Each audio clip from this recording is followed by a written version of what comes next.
Welcome to this free immigration help channel. In this video I wanted to talk about something that was requested quite a lot on this channel by you guys in the comments. The civics test. Civics test for the naturalization process. Something that you're going to be going through during your interview for the naturalization. And if you're watching this video, you're probably familiar what naturalization is. But if you're just watching this out of curiosity, naturalization is the process where you are getting the citizenship. So we're going to talk about the civics test. It's very straightforward. It was a little bit intimidating for me. I know personally because I've been going through it a few years ago, so I know exactly how it feels, and you're doing your research, so that's good.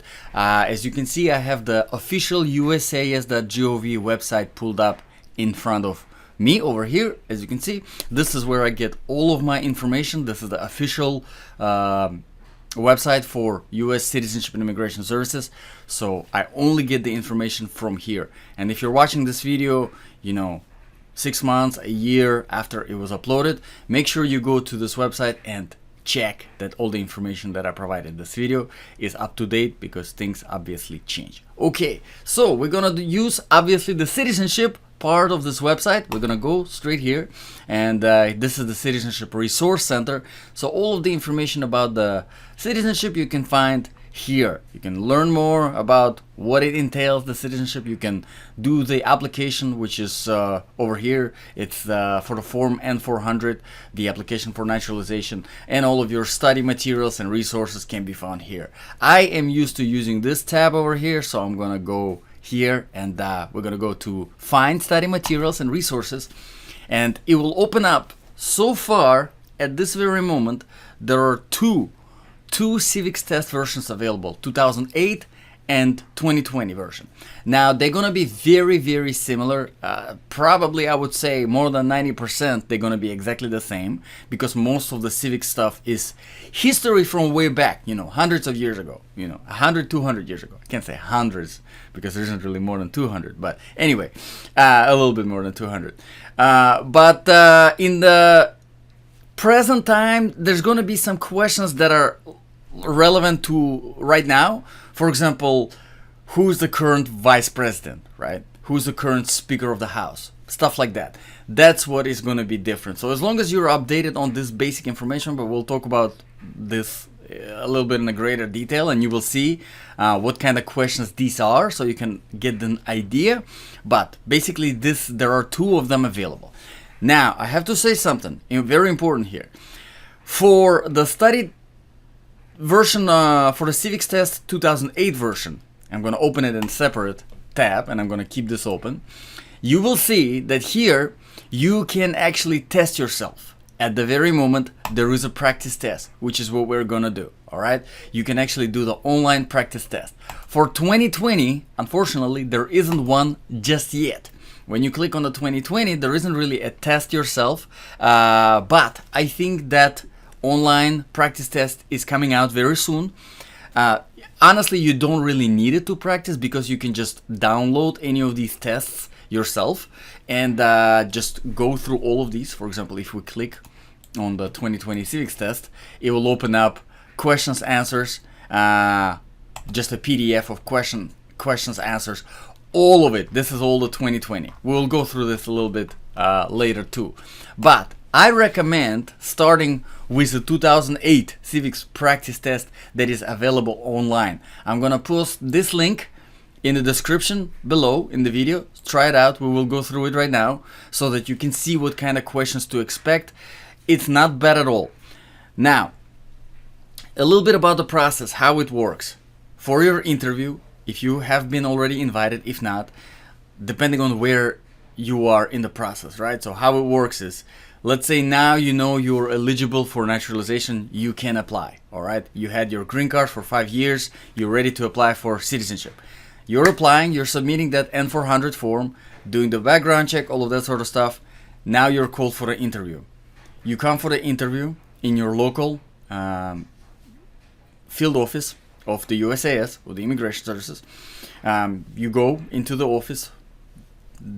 guy or lady, whoever is interviewing you, your immigration officer, your interviewer, they're gonna ask you some basic questions. Everything is gonna be recorded, your voice, and you're gonna be recorded on the video camera as well.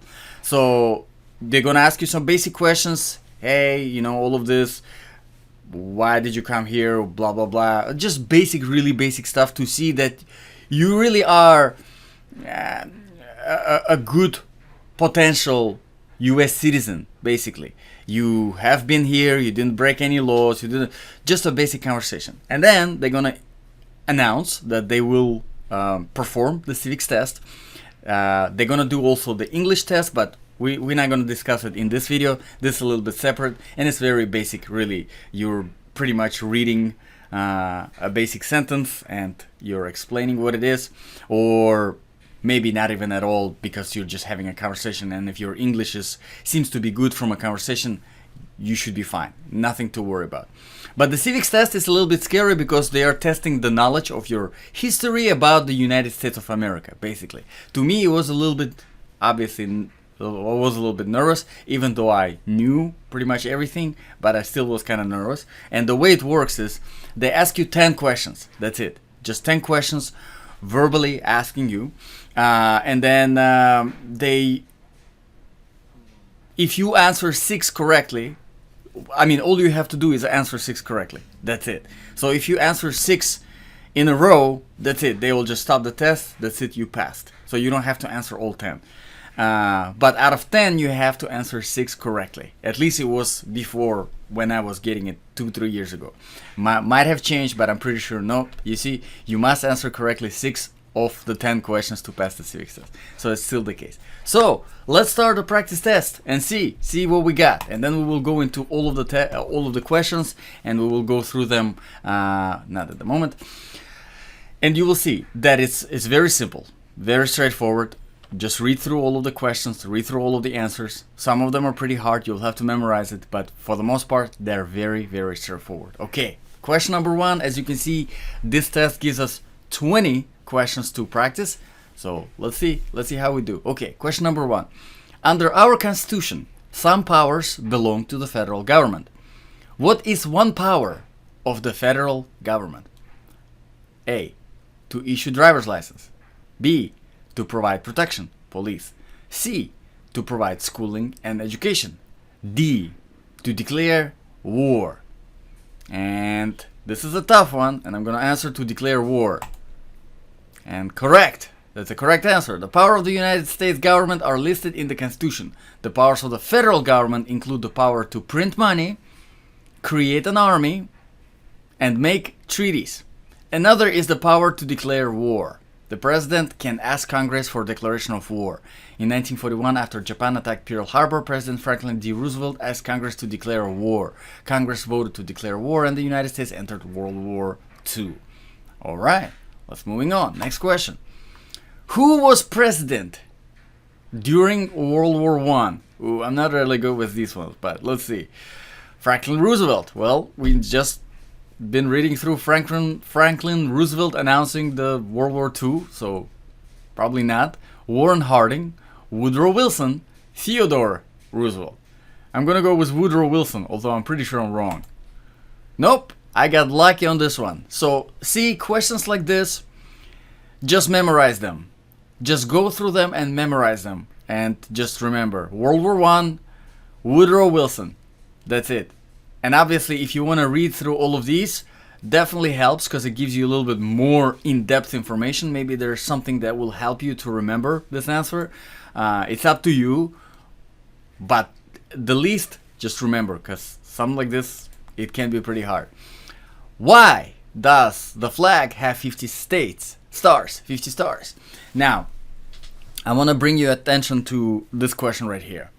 Question number 3. Why? It's not necessarily in that order. It can be question number 10.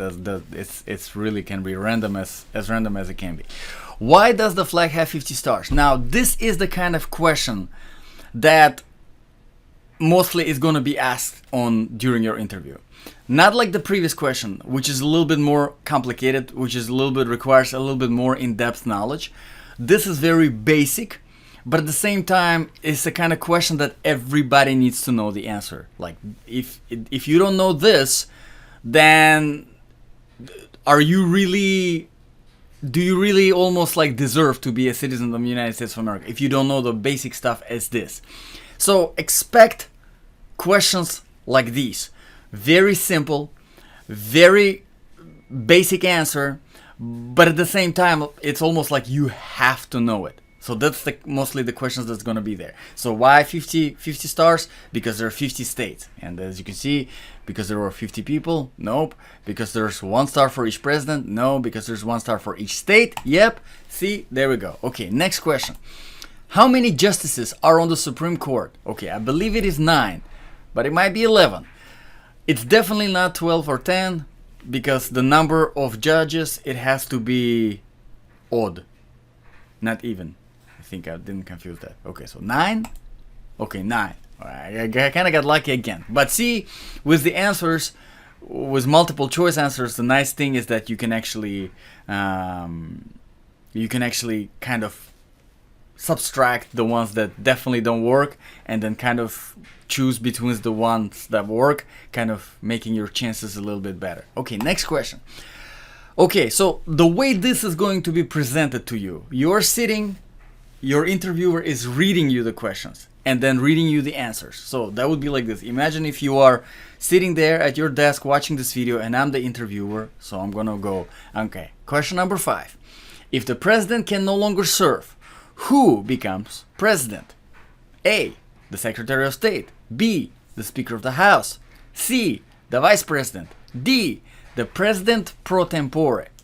Okay, and then you answer A, B, C, or D. Or you can say, can you repeat the question? Or can you repeat the answer B? Can you repeat the answer C?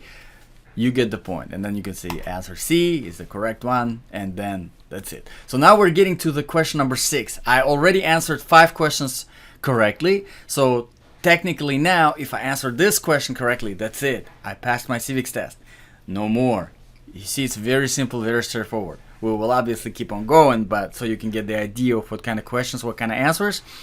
But as you can see, you really don't have nothing to worry about as long as you take some time to practice, just a little bit. You don't have to do it a lot. Who lived in America before the Europeans arrived? Well, Native Americans, the answer. Or American Indians. Not Floridians, not Canadians, not no one. Alright, let's call them American Indians, sometimes also Native Americans. But if you answer Native Americans, you're still going to be correct because it's oral. Okay, so now I passed the civics test, but we will keep on going so you have the idea of what kind of questions, what kind of answers. What are 2 ways that Americans can participate in their democracy? Well, without even looking at the answers, voting, that would be one of them. Okay, peaceful assembly, that would be 2. Let's see. A, give an elected official your opinion on an issue and join a community group. Yeah, for sure. B, vote and join a civic group. Sure. All of these answers, let's see what the D is. Write to a newspaper and call senators and representatives. Yep, absolutely all of these answers. Okay, moving on. Question 8. Name 2 national US holidays. A, Citizenship Day and Columbus Day. B, April Fool's Day. Definitely not April Fool's, so B is out. C, Valentine's Day. No, actually this is not a national holiday, so that's out too. Labor Day and Thanksgiving. That's a little bit tough. I don't think Citizenship Day, I never heard of Citizenship Day, so I would say Labor Day and Thanksgiving. Alright, next. What group of people was taken to America and sold as slaves? Well, in this one, well, there were quite a few groups of people that were taken to America and sold as slaves. There were some Europeans that were taken to America and sold as slaves. There were some Hispanics that were taken to America and sold as slaves. But here, obviously, they're Africans. So we're going to say Africans. Obviously, not all the other answers there. Okay, moving on. 10. What is the capital of the United States? All right, something you should definitely know. Another one of these questions, again, right here. This is another good example of the question that most likely is going to be asked because you have to know it. Obviously, Washington, D.C. Don't say New York because that's what I answered the first time I was taking the test. Yeah, but Sometimes you have to kind of like. What movement tried to end racial discrimination? A. Prohibition. B. Women's suffrage. C. Civil rights movement. And D. Conservation. Civil rights movement. All right. Moving on. Question 12. What are two cabinet level positions? So, cabinet level positions. Okay. A. Secretary of Health and Human Services and Secretary of the Navy. All right. Moving on. B. Secretary of State and Secretary of Labor. C. Secretary of Weather and Secretary of Energy. D. Secretary of the Interior and Secretary of History. I have no idea the answer to this question. Two cabinet level positions. I would just go guess. Secretary of State and Secretary of Labor. Just guess. And I was really lucky. I had just a lucky guess. Okay, moving on. See, again, something like this, just try to memorize it the best you can. Like, you don't have to memorize all of these, because all these hardest questions, they will not be compacted in 10 and given to you.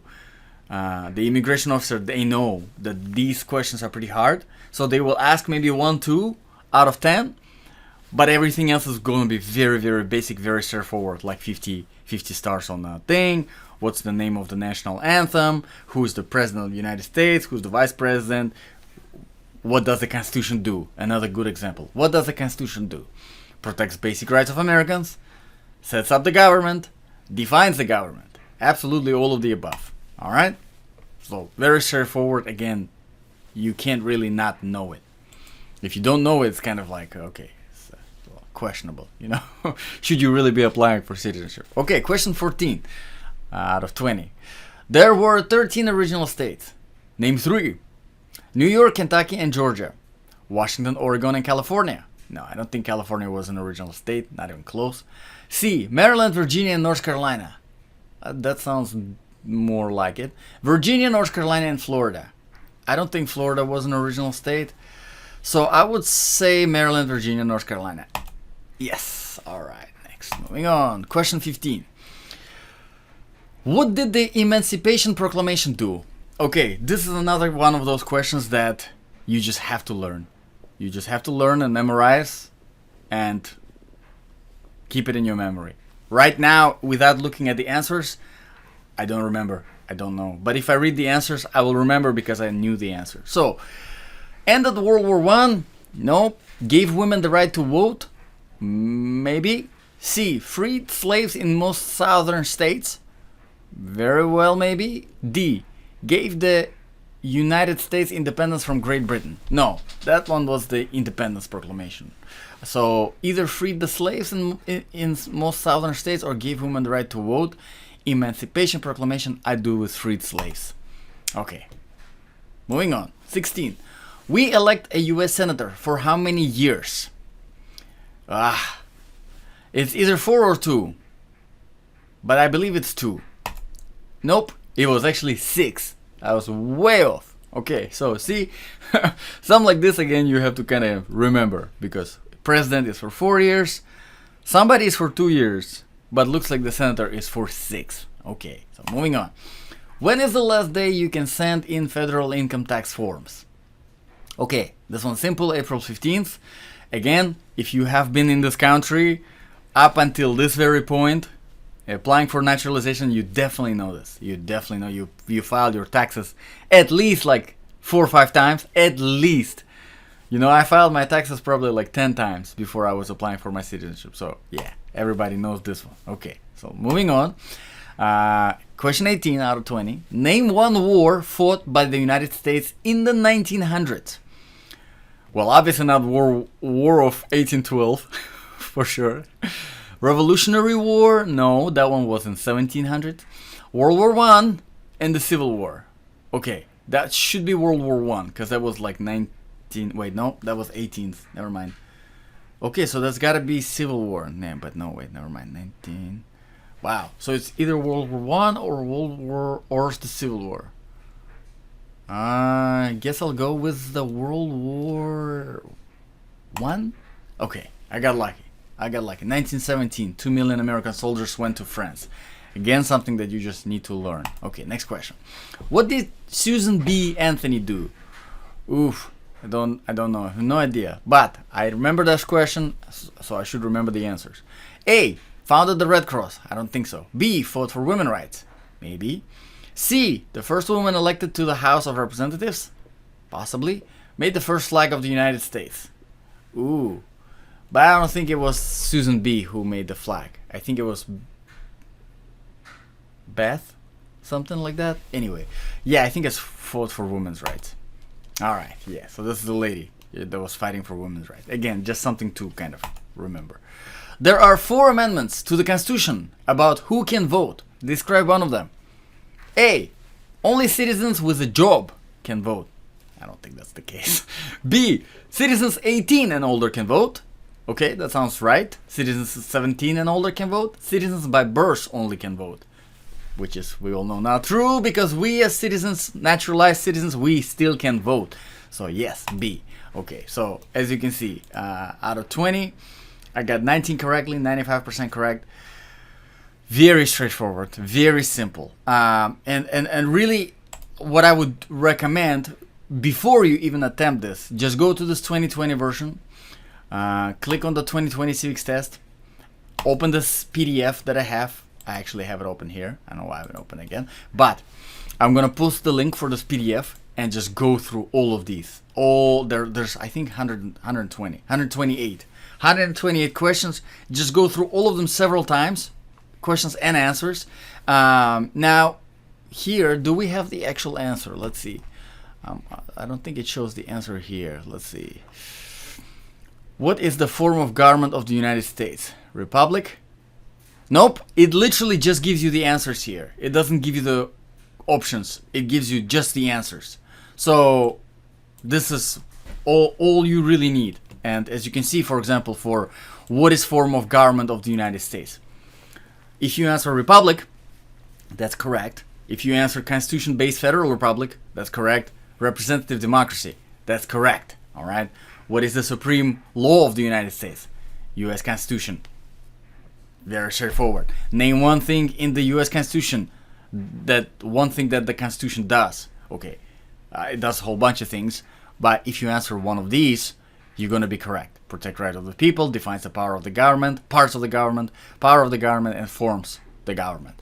So just read through these and you will be prepared. Just remember that out of these 10 questions, probably 2 questions that will be asked, they will be a little bit kind of a complicated, something that you wouldn't really know, like for example that Susan B lady that that you never heard of, something that you just learn and prepare. But 80% of that 8 questions, I would say they're gonna be very, very, very straightforward, very simple, kind of like what is the rule of law. Like that's something like this you should be able to know. Everyone must follow the law. Yeah. Leaders must obey the law. Government must obey the law. Now, no one is above the law. That is the rule of law. So something like this is very straightforward, something that you should know.